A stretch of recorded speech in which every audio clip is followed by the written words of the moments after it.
All right. Well, good afternoon or good morning, everybody, depending on where you're joining us from today. My name is Matt DeBlasi, and I am extremely excited to be with you and navigating today's conversation, which is all about maximizing uptime and protection in your dental practice. I'm coming to you today from our headquarters here at Abyde in sunny Clearwater, Florida, which is typically known for its beautiful beaches and great weather. Unfortunately, we're recording today's conversation just a week after experiencing one of our worst natural disasters, at least in the last 100 years here in our area. And unfortunately, we know that there's been destruction all up and down the west coast of Florida, as well into Georgia and South Carolina and North Carolina. And so whether or not those practices are joining us today, we did just wanted to just share our thoughts and prayers with you all that have been affected. Fortunately, everybody here at Abide is okay, but we are pulling together a team to support our community this week and get out and serve. But definitely want to just take a minute to say our thoughts and prayers are with you, and we wish you all the best. And if there's any way that we can help you, please let us know. No easy way to transition there into today's topic, but I am so excited to be sharing today's message with you. We have a lot to unpack, a lot to go over.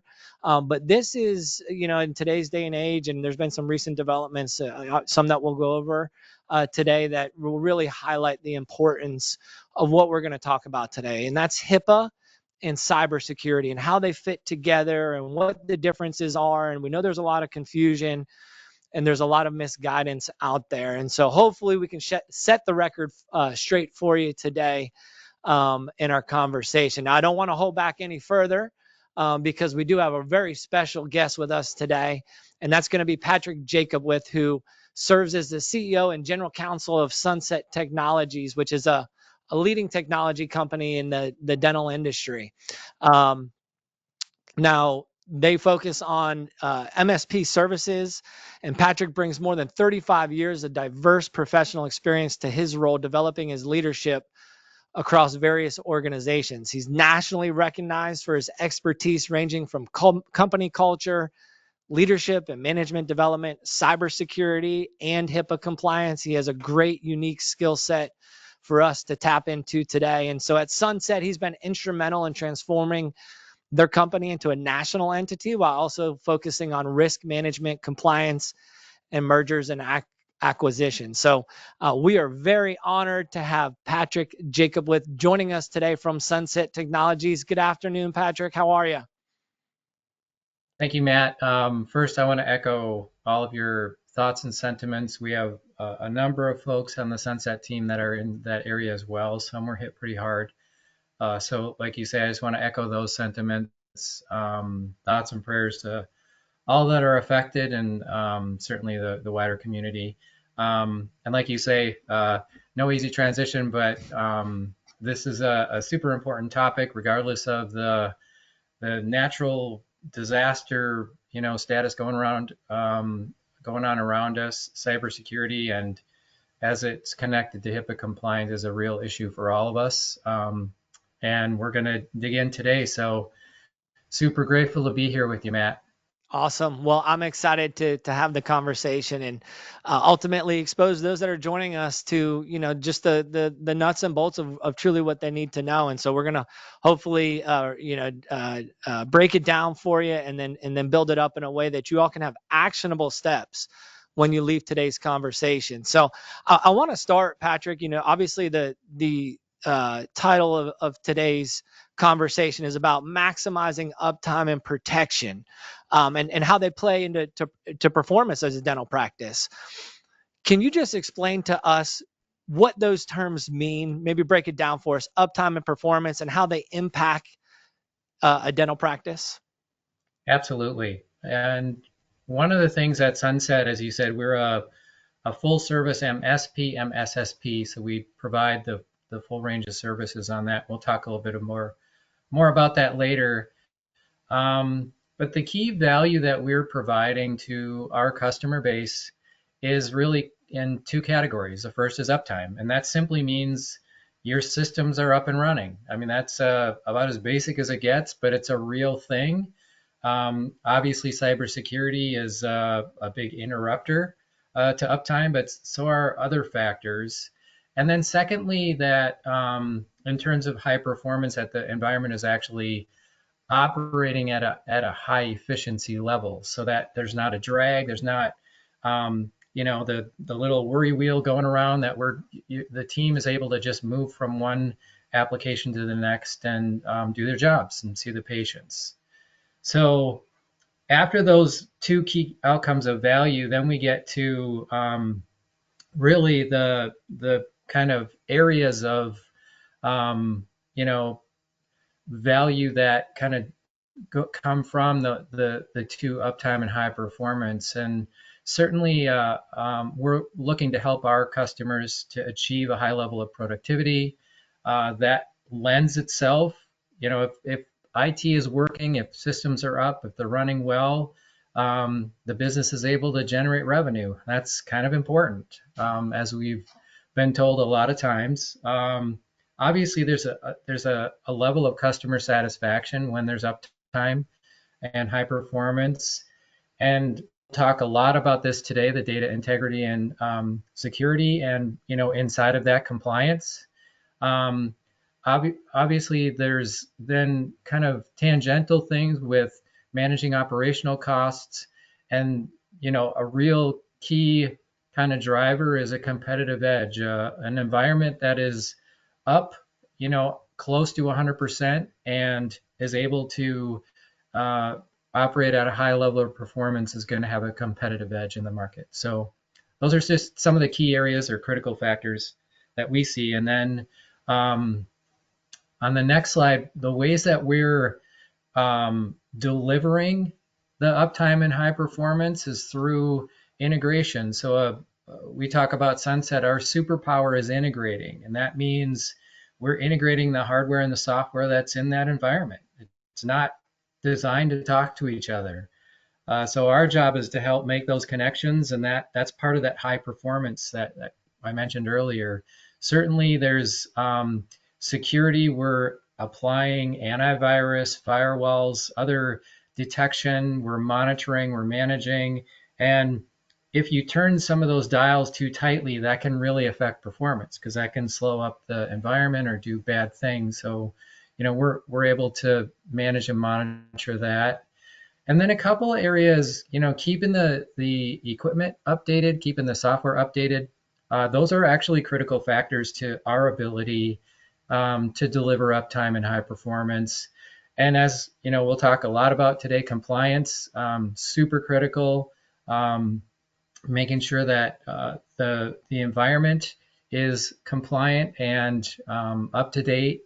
And then certainly communication processes, and there's a lot more, but those are just some of the areas where we're really working behind the scenes to deliver those two key areas of value for our customers. Yeah, I love it. And I didn't mention it before, but my background is in the MSP world. So before starting Abide, that's I was doing exactly what y'all were doing, and we saw the need for more assistance around the compliance phase. And so not to jump ahead, but ultimately Nope. at Yep. that juncture with the MSP, and you're talking with these dental practices, it is mission critical for them to be able to run their business, for them to be able to access their EHR, for them to be able to have the technology communicating properly, as you mentioned, with the integrations. Because if not, then they're not receiving the revenue that they so desperately need. And so ultimately, we know how important and how mission critical cybersecurity can be. And I think a lot of people get confused though on, well, if I have a great cybersecurity network, then I am compliant, right? And so that's where we try to, as a compliance company, really kind of untangle the two, even though they are married, to help decipher that. And so this next question that we're going to answer for our attendees is, hey, what's the difference between compliance and security, and ultimately, like, how does an MSP, what are those specific services that they're going to provide me versus a company like Abide? And so I want to give you just well, before we jump into that, I want to share with our viewers this visual of a three-legged stool, where you need cybersecurity, you need compliance, and then the third leg of that that HIPAA stool is going to be liability insurance. And so we're going to pick these apart for our viewers. First, starting with cybersecurity, which is going to be the technology, the tools, the strategies to protect your practice before an event occurs. And so there's a proactive aspect to cybersecurity. And I'm going to let Patrick dig into that here in just 1 minute. From there, you have compliance, the middle leg of that stool. What is compliance? Well, compliance is documented proof you're doing the above. You're doing the cybersecurity. You're implementing those strategies. You have the technology and the tools necessary to secure that sensitive data that you either are storing or accessing, or sending and receiving, making sure that those precautions or those safeguards are in place. That is a proactive process as well. God forbid if they get through that front line of defense, through that cybersecurity environment, which nobody can say they're immune to a data breach, then there is something that they can have in a reactive space, even though they need to be proactive in purchasing liability insurance. This is more for the reaction to an event if they do succeed in either accessing or locking down that sensitive data. So as we go through this, we're going to start with cybersecurity. I'm going to let Patrick highlight and dive into the cybersecurity aspects of this three-legged stool, and then I'll jump back into compliance. Terrific. Thank you, Matt. And one of the great things, just for both of us and for the folks listening, when we met a while back, I love the connection we have, the MSP experience you have, certainly I present on HIPAA. I've been doing that since 2013, and we come from the same place. So this is a great conversation for us to be having today. Certainly in the cybersecurity space, I know, Matt, you're hearing about some of the big attacks. I think hopefully most of the people listening, there's a lot of activity going on. And I just had a call with some of our internal team, our chief information officer this morning. And one of the comments he made is within the last 90 days, the evolution of the cyber attacks by the cyber criminals has developed because of AI almost as much as it has in the last 3 to 5 years. Wow. So things are happening very quickly. And I know, Matt, you're probably seeing some of the same stuff on your side as well. But really the definition, we've got the cybersecurity is about the practice of protecting systems. So there's a whole bunch of stuff that goes into that, networks and certainly from digital attacks from areas. And there's just so many tools that we can use, but certainly keeping up on what's happening is important. And I know, again, you and your team are doing the same thing. Yeah, tell us a little bit about the services that Sunset provides, or as we want to say, maybe just generally an MSP should be providing these dental practices. Yeah, thanks, Matt. And the folks can read the slides, but it's super important. Remote technical support, while it's an avenue to resolve issues, remotely, 95% of what we do, we can do remotely, which helps us to be faster and more responsive. But it also allows us to keep tabs on what's happening. So remote technical support also means we're monitoring 24/7. We have people working overnight. That's a difference for us. A live person in the United States working, making sure when that alert is happening at 2 a.m. that we're working on it. A lot of work around data backup. If you don't have a backup, you should, because that's a key element of a cybersecurity strategy. Liability insurance, you mentioned it earlier. I think we have a mutual partner that we work with. They're in Florida, and that's a super important thing for every practice to have liability insurance. Sunset carries its own cyber liability insurance. Antivirus, that's really the software that after the information is in the network, the antivirus is scanning within the network all the time. And the key thing here is the update. So, like I mentioned earlier, updating software, if we're not constantly updating the antivirus, it's only as good as its last update. There are millions of new viruses introduced to our global environment every single day. And so we really have to stay on top of the antivirus and the updates. And then certainly there's device support. A big one is the HIPAA compliant secure remote access, the what people call RDP. And again, that's where, like Matt, say you're not working from your office, you're going to remote in from home or some other spot. That pipe and connection needs to be secure, it needs to be encrypted, and that helps it to be HIPAA compliant. There's a lot of folks that don't pay attention to this particular item, and that's an avenue of successful hacks. Project management, a whole bunch more, but these are some of the key services that Sunset is providing. Yeah, I love that, and ultimately, they should be looking for these things in their MSP, regardless of who they're working with, right? And I guess could you explain to us, because and I go back to my experience in working in this world before starting Abide, the amount of times we ran into a practice that had an employee's husband or an employee's nephew or an employee's wife, whatever it may be, moonlighting as their IT provider.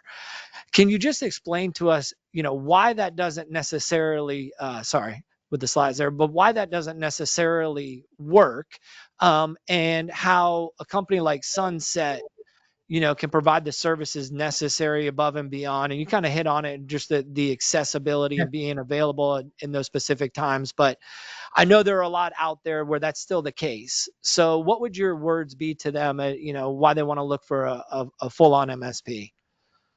Yeah, and that it's such a great question, and there are still, and it's no disrespect to the person's cousin or friend or son or whoever. They probably have some great skills.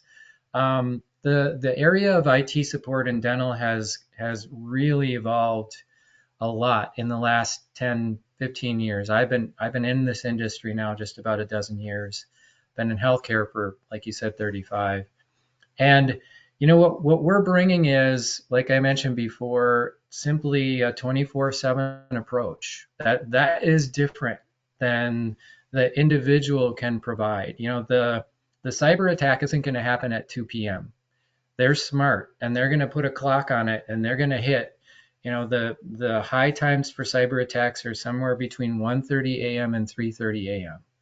They're looking for people not there, and that's their ability to run the encryption. And then by the time people get there at 7 a.m., it's already, the deed is done. Whereas we've got people up and working, and then you follow the chain through. So we're able to do remote support. We're able to come on site. We've got a team of people that are available so that one individual, it steps around that. I think another great advantage for a company like Sunset, and this is where we're almost unique, is that, like you said, there's not a if, it's a when. There's going to be a cyber attack, and an MSP's ability to recover, and that means you're working in partnership with that dental office. Did they have a backup solution? Did they have, all these pieces and parts that are important for an MSP to advise on? That's what we do. And then we're able to remediate. So we actually have white hat hackers on our team, and we're able to do the full remediation as well as help with stepping around some potential HIPAA issues, depending on the circumstances, which can come back to later. So those are a few key areas, but the MSP needs to understand those pieces and parts, be able to be available, and really understand the dental software, which is another area. We fully understand all the different dental software that's out there. We're able to support them and usually rectify issues without even having to call the software provider. Yeah, I love that. That's what made the organization that I was working with in the MSP world so unique and so valuable. And that's what I love about you all, is that you know their environment, you have tribal knowledge on historical versions of software, which plays a huge part in integrations, Yep. and other Yep. aspects of data backup and redundancy. And so yes, I mean, to our customers that are joining, or even those that aren't customers, it's why we love Sunset Technologies, is because they understand that and how much time they can save you, as Patrick just mentioned, from having to get on the phone with your EHR vendor or other technology vendor or equipment vendor, because they've already been down that road before. And so there's a huge value prop there, just for an MSP that's, specific to the dental industry and ultimately knows exactly what you're getting into, as compared to, someone that's moonlighting, and having to, spend their after hours after their normal job to try to figure out what's going on in your practice. And ultimately, you're paying for that, right? And so we recommend you pay the experts beforehand to help avoid those bumps in the road. And so I do love that, and I appreciate that rundown on the cybersecurity aspect as we move into the second leg of the stool here with compliance. And so, just as Patrick did, I want to define what it means to be compliant from our perspective. As you've seen, the cybersecurity plays a part in that. But if you don't have the correct documentation or proof that there's this culture or this strategy of compliance, or this culture of secure technology, as we talk about cybersecurity, it has to be documented, because unfortunately the government's not going to, I wish they would, maybe just question who's your IT provider. Okay, Sunset, boom. Okay, you guys are probably good. There's a lot more that goes into compliance than just technology, and we'll kind of parse that out for you here in a minute. But it's great to have the culture. It's great to have the great, the really secure IT network. But without the right documentation, it's like you're not even doing it. And so this is where so many practices, just miss a little bit, and things fall through the cracks, because ultimately their understanding of their responsibilities around the technology and the culture, but aren't really sure what documentation they need to have. And so this documentation, if I was to equate it a lot like taxes, right? You need to have the right tax documentation. They don't just take your word for it. They're gonna come digging, and you have to have specifics. And so without specific documentation, again, it doesn't really matter what you're doing in your organization. So if you are doing the right things, it's so vitally important to make sure that it's documented appropriately. So the way that we like to look at HIPAA compliance is kind of from this puzzle picture point of view, where it consists of a lot of different pieces coming together, each piece not necessarily any more important than any other piece, other than the security risk analysis, which we'll jump into here in a second, that comes from the security rule. But all of these other pieces that come from the privacy rule are so important as well. And so I want to just jump in and really pick this puzzle picture apart for you very quickly, just to give you some insight as to what is the documentation that you need to have in the case there's ever an audit. The first piece, which is so vital, is going to be that security risk analysis. And you see here that they want you to identify the safeguards that you have in place on this document. So they want to know, do you have the antivirus, right? Do you have the correct remote desktop protocols? Do you have the right backup in place? Do you have the right redundancies in place? Are you making sure that only those that need to have access to certain areas have access? They're going to want to know those things. And you need to document whether you are or are not doing that correctly. But there are two other aspects of a HIPAA security risk analysis that come into play beyond just the technology. And that's going to be the physical safeguards of a practice, as well as the administrative safeguards. So physical is exactly as it sounds. What type of security is in place for the office or the building that you're working in, that working environment, right? Do you have locks on the appropriate doors? Do you have security alarm systems in place? What are your policies around that? That's going to be more of the administrative side. How do you onboard employees? Are they trained appropriately? What does your training and awareness program look like? Those are the things they want you to assess. And the beauty of it is it's really easy to understand what you're doing well. And the problem with it is if you knew that there were vulnerabilities, or as they're asking you to identify, safeguards you don't have in place, you probably would have done what already? You probably would have already implemented a solution. So trying to conduct this SRA on your own even outside of the assistance of an MSP, which can provide so much value around a technical security risk analysis, these other two areas really throw a wrench in trying to get this completed for a dental practice. We all know you're wearing many different hats. And so this is just one more thing that's put on your plate to execute. It's not your IT company's responsibility to complete the full SRA. It's not your EHR companies. It's the responsibility of the practice.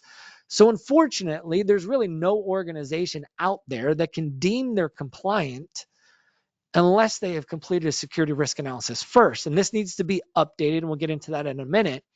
But in the case of an audit, this is the first thing that they ask for. We've seen it over and over and over again. And you'll see it's on the government's radar too. And we kind of get into what's the latest is around compliance. So compliance has not been achieved without an SRA. Once that is completed, then ultimately there's the ongoing aspect. And so you need to mitigate your risks, right? So if you identify you don't have a corporate level antivirus, government's going to want to see implement one, and they're going to want to see a documented plan around that. They're going to want to see training done for employees and staff, awareness training on their roles and responsibilities and working in the dental environment and dental practice and what they're going to come across. And so that's really important. At minimum once per year, this needs to be done. It needs to be done in a modular type format as we recommend. So a quiz at the end. And new employees, this is extremely important. Document that they've gone through a training before they interact with protected health information. Super, super important there. Policies and procedures. These need to be specific policies that identify what your organization is doing within the technology, within the physical aspect of your organization, within the administrative areas. So what's found in your environment needs to be documented thoroughly. These cannot be templates. So just a wise word of advice there. These cannot be templated documents. Think about it again like your taxes. Your SRA is a lot like your tax return. And then these policies and procedures are the supplemental documentation that proves what you see on the SRA is true. And that has to match up. So if your SRA doesn't match up with your policies and procedures, it's going to throw a red flag to the auditors. Patient authorization and consent forms, obviously those are important. Most practices do a great job of that. So pat yourself on the back if you're doing a good job there. As we continue on, the HIPAA manual, right? And we hear so often, oh, we're HIPAA compliant. We've got our HIPAA manual. And it's like, I'm going to give my corny dad joke here, Patrick, right? HIPAA manuals are a lot like people. It's what's on the inside that counts, right? So does your manual have your SRA? Does it have your policies and procedures? Does it have your proof of training? If it's just generic documentation, again, not going to be suffice in the case of not going to suffice in the case of an audit. Business associate agreements are vitally important as well. So these document the relationship between a company like Sunset Technologies and a covered entity. So those organizations that are providing services services for or on behalf of a covered entity, like an IT company or an MSP or an attorney or a third-party billing company. These agreements offset liability in the case there's a data breach that's caused by the business associate. Doesn't put the liability on the covered entity, and vice versa. Really, really important to get these signed. And then the final piece of the puzzle is just updating this SRA on an ongoing basis. Think of it almost like a resume, right? Your kind of your compliance resume. It should show where you've been, should show where you currently are, and ultimately should show where you're going with minimal gaps, if not, no gaps when it comes to this SRA, because when there are gaps, if there's a year it hasn't been done or hasn't been touched in a while, again, it's like a resume throws up a red flag. So any good culture of compliance looks like this, all pieces coming together, pulling their weight, and ultimately being documented appropriately to ensure that culture fits what the government's asking for. Now, I want to jump Yeah, and into it. Go ahead, Patrick. Go ahead. I'll just hop in. Sorry to interrupt you, Matt. Yeah. Just I want to underscore for everybody listening. I always say and it's in my credential. I'm an attorney. I'm zero fun. What Matt is talking about is zero fun. Documentation, as he said, is key. This is one of the reasons why we love partnering with Abyde, because they are making that documentation so easy. And he's going to talk a little bit about that. But if you have an audit, if you have an event, it doesn't matter what you say you want to be doing or you thought you were doing. It matters what you documented that you are doing. And that's what Matt's talking about. Like this stuff has to be there and it has to be active and dynamic. It can't just be stale sitting on a shelf. So well said, Matt. I love that review. Love it. No, I appreciate that. And we're talking about legal items here, right? What's going to hold up in the court of law? It's Yep. documentation, right?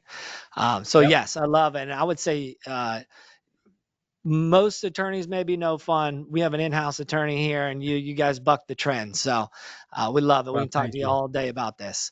But if we were to look at, what we saw, what services an MSP or a cybersecurity company provides. These are the services provided by a compliance company, right? So this is what you need to be looking for. Are they providing you specific documentation? Hopefully they're not just giving you templates. That's really easy to find and ultimately provides you no value. HIPAA training for all employees, right? Are they providing those? Are they providing the SRA personalized for each location? I could spend a lot of time on this, but because technology and physical infrastructures differ from location to location, when the government says enterprise wide, they want you to identify those differences between locations. So if you have a 10 location organization, an SRA should be done at each location for the differences, the physical and the technology differences that are found. Those need to be identified. Are they helping you with business associate agreements and getting those provided and signed? They're giving you access to compliance experts and providing a disaster recovery plan based off of the way that you're set up. In the case there is a breach, is there breach support? We are working with customers each and every day, whether they're going through a breach audit, a proactive audit. We are working with them all the time. And I could not imagine how much they would be spending with an attorney out there to provide a lot of the same services. So, is that compliance company Yep. able to help you out with that? Among a lot of other things. But, these are the core aspects really, are they helping you out, pull together that puzzle picture or not? And so as we've gone through and kind of laid the land now for cybersecurity and compliance, and what are the differences? Clearly, you need both. We just want to give you an idea as to what's going on with HIPAA compliance. What, as a dental practice, should you be aware of when it comes to HIPAA? And the first thing that we want to make you aware of is this security risk analysis initiative. So now you know what it is. The government recently just came out with this latest audit program. So they have a new random HIPAA audit initiative with a focus on the security rule, a focus on seeing that security risk analysis documented as they want to see it, comprehensive and complete. And we know from a fact when the government puts out an initiative, the OCR, and it comes to HIPAA, they follow through. And so this is 100% going to be a focus for them going forward. Why is it a focus? Well, the last time they did proactive audits, SRAs were a major factor in not only the audit failures, but ultimately because of the data breaches, because an SRA wasn't completed correctly, a data breach occurred. And so that's the beauty of how compliance and cybersecurity can work together, because if your compliance aspect is trying to identify the things that you need to have in place, then it's going to allow you to cross check and make sure you have the right safeguards on your cybersecurity side. A documented and up-to-date security risk analysis obviously demonstrates your commitment to protecting EPHI and falls right in line with what the government is looking for. The last time they did audits, 83% of the covered entities and business associates that they audited could not provide a security risk analysis that met their requirements. So that threw off the red flags for the government, and ultimately they're coming back now with vengeance. As we continue on, you can see when it comes to the money, we call it the money slide, right? When you look at audits so far since 2008, this is growing, and we all know that when the government drills and they find oil, especially for doing something that I agree, it's the right thing to do. They have to enforce this. They have to make sure that the covered entities are securing this sensitive data. But let's not be foolish here. When they drill and they find oil, they're going to keep drilling. And so it's something that's on their radar. They're going to utilize this information they've already said, or I'm sorry, these fines to pour back into their program to help it to continue to evolve. And so this is not going anywhere. It cannot be the wild, wild west. And clearly there's financial incentive behind the government to enforce these laws and these regulations. Complaints are rising. We know that. So patients are becoming more aware of responsibilities around covered entities. And so your patients are watching, your staff is watching. Everybody understands. There's an Apple commercial now where they're sitting in the lobby of a waiting room of a dental or of a medical practice. This is mainstream. This is not stuff that you saw, 5, 6, 7 years ago. This is now the culmination of unfortunately all of these data breaches and the detriment that was left behind. As I continue to move forward here, just want to share with you on these next 3 slides. Just take away, look at the blue part of this pie chart, right? Cybersecurity events, 85% of the fines given in 2021 by the OCR were because of a cyber event. Nobody's immune to a cyber event. So if you think it's not going to happen to you, unfortunately, it can. Not only in 2021, but 2022, a large portion of the fines were associated due to a cyber event. That is a reactive audit by the government.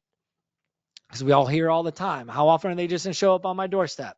Maybe not often, but everybody's immune to a cyber event. And you can see last year, it still held true. 36% of the fines levied by the OCR was because of a cyber event. Now, there is some good news here. And when you team up with a great MSP like Sunset Technology, you get to take advantage of this safe harbor law. So it encourages covered entities or dental practices to meet basic security measures as cybersecurity threats rise. So if you implement these measures and you're able to document appropriately that you have a compliance program, and you do this for a minimum 12 months before there's a breach, if there was ever a breach and there's an audit behind it, the corrective action plan measures are reduced. The audit intensity is reduced. The fines are reduced. What are they saying here? They're just reemphasizing that if you're not HIPAA compliant before an event, it can be catastrophic. Not only dealing with the data breach or dealing with the event, but obviously everything that comes with the OCR looking into your processes. And so this is definitely something for hopefully you all to take advantage of as we go forward and teaming up with a really good organization like Sunset. Patrick, can you pick us up and give us, that was a kind of a state of HIPAA from the compliance standpoint. Give us a state of HIPAA from a cybersecurity standpoint. Yeah, and I'd say I'll let you kind of show the slides because I'm watching the time as well. I want to be respectful of that. So make sure people read these data points. But here's a bright line connection. As Matt laid out, the breaches that are reported, there's a whole bunch of them that are tied to a cyber event. And that's the connection, right? A de facto HIPAA event is a successful ransomware attack. Like that's in the regulation. We all know this. So for you listening, it's important to understand that. A difference that we've carved out in working with companies like Abyde is there's this plan with the risk assessment, and then what Sunset will do if there is a successful ransomware event, we're in a position to remediate that. We can do the forensic investigation that's required, and we're able to remediate and help write a certification letter for that practice that allows them to not have to report a HIPAA breach if there's a high level of certainty there wasn't access to the underlying data. So back to the global costs, our ability to see the rising costs that are affected there, but then our ability to help the practice with the partnership we have with Abyde to avoid even having to report, that's massive. So you get in these breach techniques, the ransomware is still the flavor of the month, guys. It's not going away. AI is driving even more and more successful ransomware events. And what we can do is have the right tools in place up front and have the right tools in place on the backside to really help that practice to get back up and running and hopefully avoid the need to even have to report a HIPAA event, which is huge in terms of cost savings in the whole process. Yeah, I love it. And can you expand for us a little bit on you kind of mentioned ransomware and some other type of events, but what are those events? And can you just give us maybe a brief rundown of those and a little bit of information behind each one that, these practices Yeah. need to be aware of? Yeah, I think everything starts in what we see with what we call phishing. There's phishing via email, there's phishing via the phone, there's phishing via text messaging.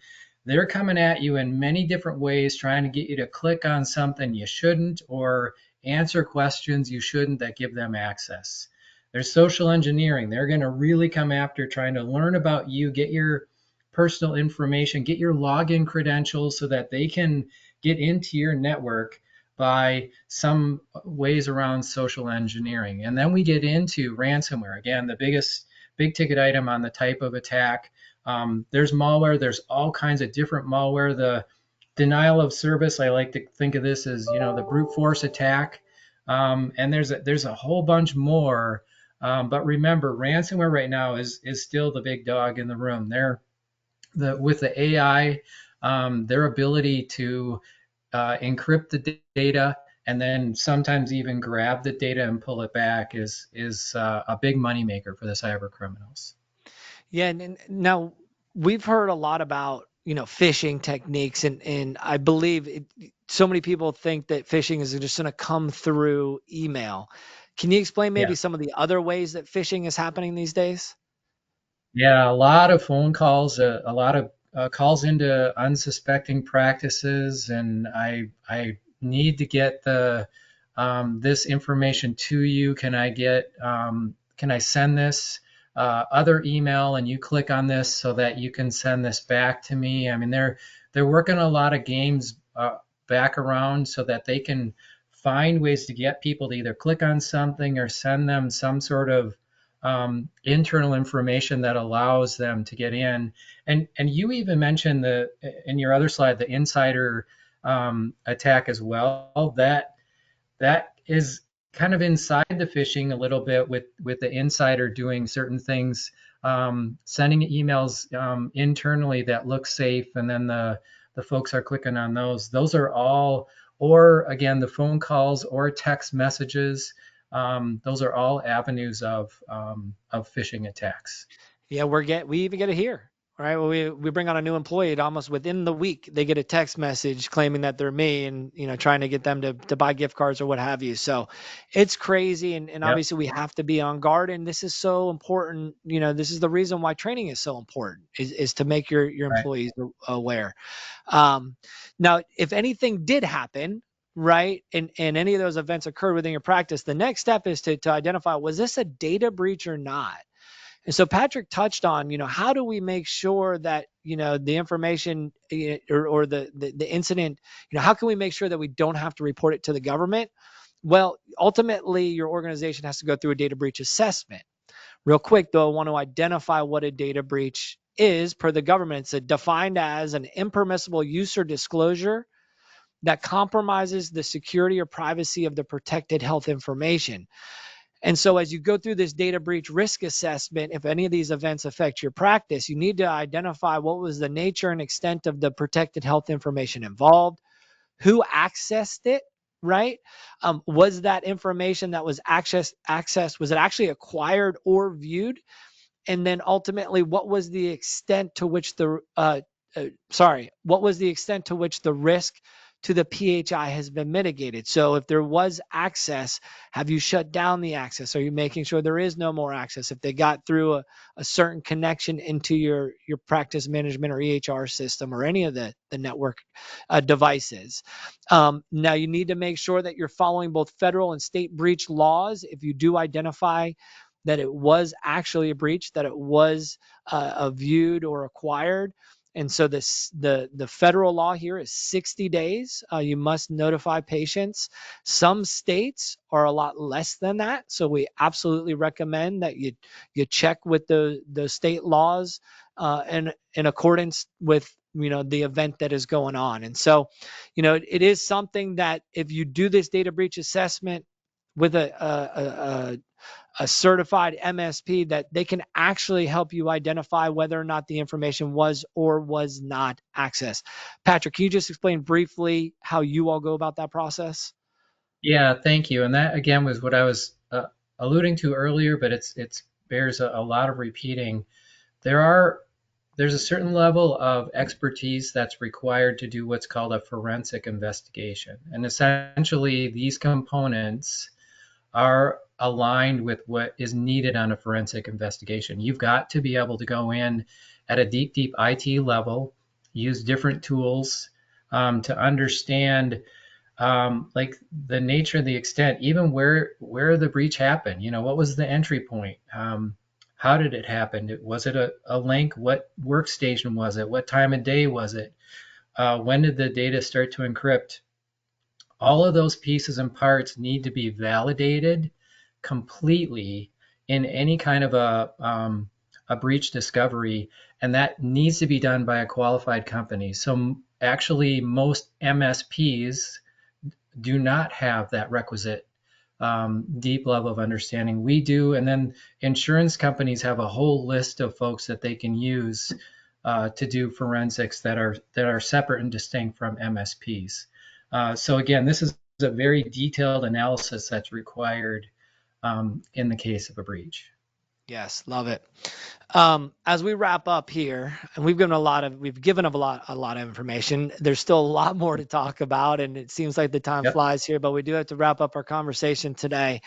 But if you could, from the cybersecurity side, just give us an overview again of what are those must-haves when it comes Yeah. to cybersecurity for dental practices.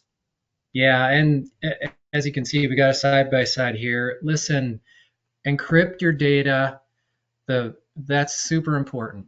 Encrypt the remote desktop, the remote support, the getting in. A firewall is absolutely critical, and that's a firewall that's screening stuff on its way into your environment. Multi-factor authentication. This is super inconvenient and super important. You need to have people doing multi-factor, dual factor, where there's a text message sent or whatever that is after you put in a username and password. That's critical in all of your key applications. You need to monitor. It's okay. It's not okay to have alerts thrown up that no one's doing anything with. You've got to monitor that environment at all times, and you need to continually back up. Backing up your environment once a week is really risky. Backing up every day is better. We have practices that are backing up every hour, on site, and then doing dual offsite. There's one offsite there, and then there's one offsite in a whole nother location in a different time zone. Um, Obviously, the anti-malware and device security, looking at access control and doing different usernames and logins, user as a username and password for folks coming in for those days are gone, guys. We need to have individual usernames and logins with different levels of security clearance. That just, it's a gotta have. And then back to the stuff you were talking about, a security risk analysis, updating that every year. That's our roadmap. We need that. We got to have it. Having that incident response plan, we call it business continuity and ongoing training. Not just, I know you mentioned once a year, but even things throughout the year that keep this stuff top of stack for cyber, that's critical for a Yeah. successful program. Yeah, love it. Love it. And so what we did here is I had our marketing team kind of give us an airplane map of mapping, the what you have on the cybersecurity side and what it happens needs to happen on the compliance side, right? So that security risk analysis is going to include the things that we're pointing to here, and the policies and procedures are going to include the data encryption and an incident response plan. So I'm not going to spend too much time going through it, but there is absolutely a correlation to what's happening on the left and what's happening on the right. What's happening on the left needs to be documented. And so that's where compliance comes into play, and why it's so vitally important. And hopefully everybody was able to take that away today in today's conversation. So, Patrick, I just wanted to say thank you again so much for joining us. We're going to have to do this again soon because I feel like we just Oh kind yeah. of flew on the top level here. There's so much more to get Yep. into, but thank you so much for your time and your team's time. I really appreciated working with you all. We can provide more information on Sunset Technologies. I think we have another slide here as we wrap up. But also wanted to give everybody an opportunity to ask questions here. So we do have someone moderating the chat and the questions. So if you do have a question and you're listening live, we'll give you a minute to go ahead and throw in that question, and then we'll wrap up here in just a minute or two. And I will say, while we're waiting, Matt, thank you. It's absolute privilege. We love working with you guys. We are so aligned in our thinking. It makes life a lot easier. So thanks for Totally. that. Thanks for your time today. Absolutely. Penny, how are we doing on questions? No questions. That means we did a great job of explaining this, or we put everybody to sleep. Excellent. One of the two. I'm going to go with the Yep. former and not the latter. But again, if you all do have any questions about Abide, you see there's our information there. Obviously our customers know how to get in touch with us. We highly recommend Sunset Technologies, and if you're in the market for these services, or you just want to cross check what you currently have going on versus the industry best, we definitely recommend that y'all look at Sunset Technologies ways, and they can definitely provide a lot of support for you. Other than that, we thank you for joining us, and look forward to having another session here with you soon. Patrick, have a great day. You too. Bye bye. Thanks, everybody. Thank you.